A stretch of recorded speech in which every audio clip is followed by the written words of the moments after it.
Shalom, ada sukacita, banyak berkat, duit lancar.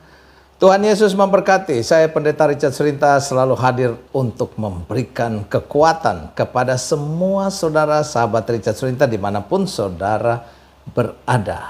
Jangan lupa subscribe, klik loncengnya, dan share kepada setiap orang supaya kita selalu berjumpa dan bertemu di video-video berikutnya. Mantap, firman dan selalu memotivasi saudara.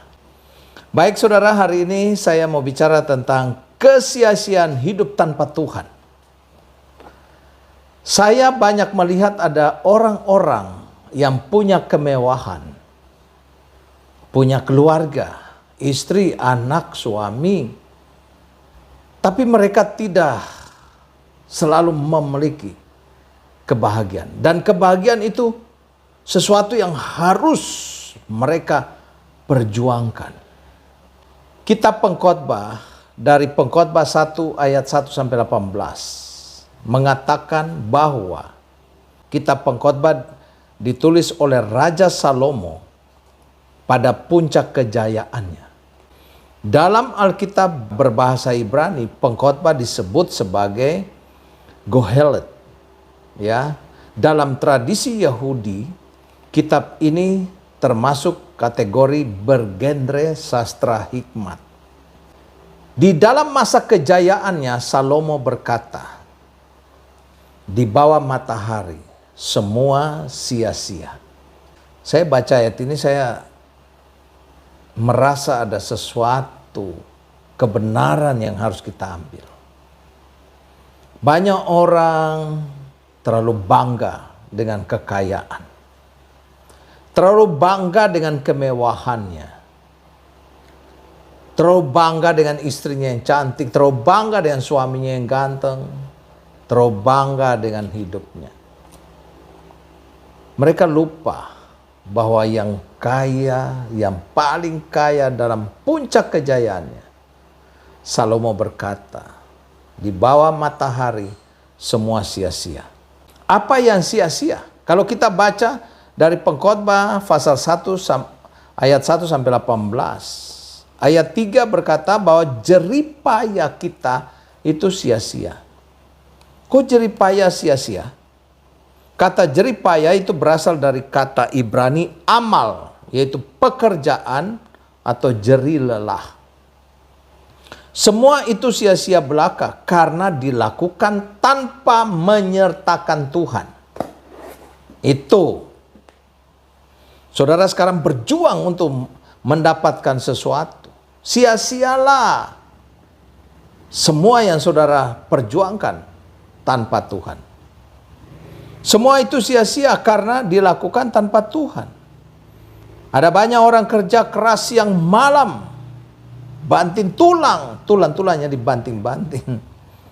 Tidak bisa menikmati hasilnya karena menderita sakit. Saya banyak melihat juga artis-artis ada yang, waduh, jam tayangnya live terus pagi, siang, malam.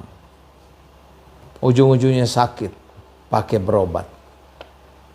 Ada orang yang kerja keras sampai korupsi, akhirnya masuk penjara, uangnya dinikmati orang lain. Hidup ini tanpa Tuhan semua itu sia-sia.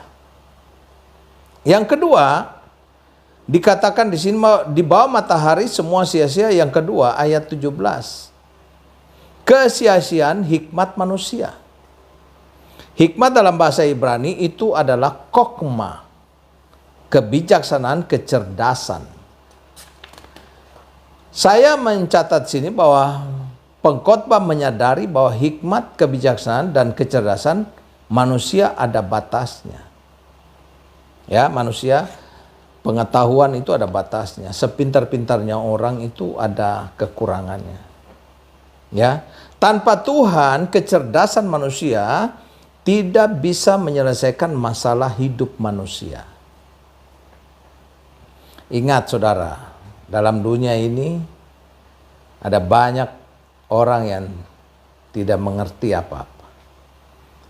Ada penyakit yang tidak bisa disembuhkan. Bahkan virus pun juga ini orang masih meraba-raba tentang vaksinnya dan sebagainya. Ada yang bilang boleh vaksin, ada yang bilang silakan vaksin. Ada yang bilang ini setelah vaksin mati dan semua. Tadi ada kawan sahabat satu bertanya sama saya, Pak Richard, saya kalau nggak vaksin dosa apa enggak? Ya dosa sih enggak. Cuma harus you berjuang dengan antibodimu untuk melawan virus yang ada. Karena dunia ini di sekitar kita, benar kata Alkitab, di samping kita melangkah aja dengan maut. Ya kalau pemerintah udah kasih vaksin ya oke, kita pakai. Kalau nggak mau ya terserah, nggak apa-apa. Ya cuma ada undang-undang juga ya. Kalau nggak vaksin bisa dikenai denda atau apa, saya dengarnya begitu. Ya silakan.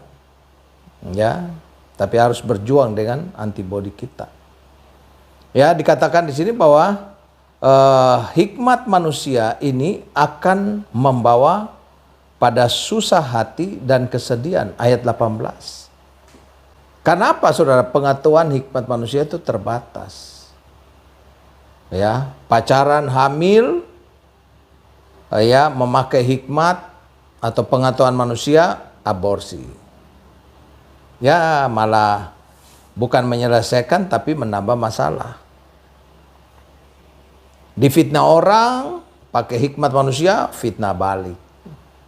Itu sebabnya kalau hikmat Tuhan itu luar biasa. Dibully, difitnah orang, ya kita tenang aja. Jangan bully balik. Harus tetap, ya, tetap untuk mengampuni. Itu hikmat Tuhan. Yang ketiga, di bawah matahari semuanya sia-sia. Yang ketiga, kedua ayat 1-2. Kesia-siaan kegirangan. Apa itu? Kegirangan atau kesenangan dalam bahasa Inggris, pleasure, kegembiraan. Semua itu sia-sia, artinya akan segera berlalu. Saya punya teman dulu, zaman tripping, wah dia goyang kepala, yang enak-enak ya pasti enak. Itu dari hari Jumat. Berhentinya hari Selasa. Masukin obat lagi, dia jalan lagi. Aduh hebat. Tapi Tuhan tangkap dia sekarang bertobat. Dia bilang memang benar. Kita ke naik klub, pulang dari naik klub, susah lagi. Saudaraku yang kasih dalam Tuhan ya, kita lihat sini bahwa ya dalam kehidupan kita ya sebagai anak Tuhan, kegembiraan sia-sia. Yang keempat, di bawah matahari ya dikatakan semua sia-sia. Yang keempat, kesia-siaan kekuasaan atau takhta yang tinggi. Itu pasal Pengkhotbah 4 ayat 14-16. Menjadi raja ya ayat 14. Menjadi orang yang tertinggi jabatannya. Kekuasaan yang dipegang seseorang tidak pernah abadi. Semua itu 5 tahun, setelah 5 tahun turun. Hidup ini apa sih yang kita banggakan? Begitu kita di atas orang elulukan, begitu kita turun orang membuli dan sebagainya. Hidup ini saudara, itu sebabnya Tuhan bilang kita harus bisa menerima hal yang baik. Tapi yang buruk pun juga kita harus terima. Mantap. Ya. Jadi kita lihat sini bahwa saudaraku yang kasih dalam Tuhan. Yang keempat, yang kelima adalah saya mencatat. Di bawah matahari semuanya sia-sia. Yang kelima, kesia-siaan dalam kekayaan. Itu Pengkhotbah 5 ayat 10-14. Menimbun harta itu seperti minum air laut. Semakin banyak minum, semakin haus. Semakin banyak menimbun harta, semakin tidak pernah puas. Apa yang bisa dibeli dengan uang? Ketika nyawa saudara sudah dipertaruhkan di ruang ICU. Apa yang bisa beli dengan uang? ketika Tuhan mau mengambil saudara. Uang bisa membeli kasur yang mahal, tapi uang tidak bisa membeli tidur nyenyak. Kalau saudara bisa tidur, diberkatilah. Uang bisa membeli seks, tapi uang tidak bisa membeli cinta seorang istri yang tulus. Mantap. Ya. Dikatakan juga di sini bahwa saya mencatat bagaimana seharusnya kita hidup di bawah matahari. Yang pertama, harus takut akan Tuhan. Pengkhotbah pasal 12 ayat 13. Takut akan Tuhan. Bahasa Ibrani takut adalah yare, menghormati, menghargai, mengagumi Tuhan. Kalau manusia menghormati dan menghargai, maka ia akan melibatkan Tuhan dalam segala perkara yang dia lakukan. Orang yang menghormati Tuhan selaras dengan firman hidupnya. Ia akan hidup benar. Ia akan hidup menjaga kekudusan. Ia akan berusaha menyenangkan hati Tuhan. Yang kedua, bagaimana seharusnya kita hidup di bawah matahari? Berpegang pada perintah-perintahnya. Pengkhotbah 12 ayat 13. 13b. Orang yang berpegang pada perintah Tuhan adalah orang yang menuruti kehendak Tuhan sekaligus memenuhi larangannya. Contoh, menikah dengan orang yang tidak seiman. Janganlah. Membayar perpuluhan dengan tertib, harus. Mengasihi orang lain bukan bahkan musuhmu, you harus doakan. Mantap. Menjaga kekudusan, tidak hidup sembarangan dalam hidup. Yang ketiga, bagaimana seharusnya kita hidup di bawah matahari? Hiduplah dengan hati-hati. Pengkhotbah 12 ayat 14. Ingat akan ada penghakiman atas apapun yang kita lakukan. Ya, jangan hanya memikirkan masalah di dunia ini. Hidup dalam dunia, pikirkanlah perkara-perkara yang di atas. Perlakukan orang lain sebagaimana Anda ingin diperlakukan oleh orang lain.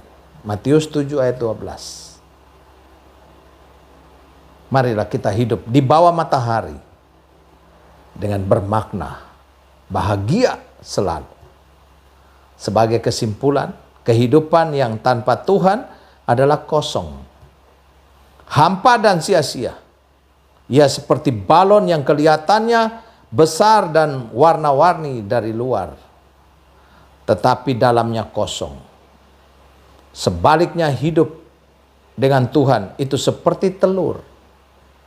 Sekalipun kelihatan dari luar pucat, tapi di dalamnya kehidupan yang sejati. Doa saya untuk saudara sekalian,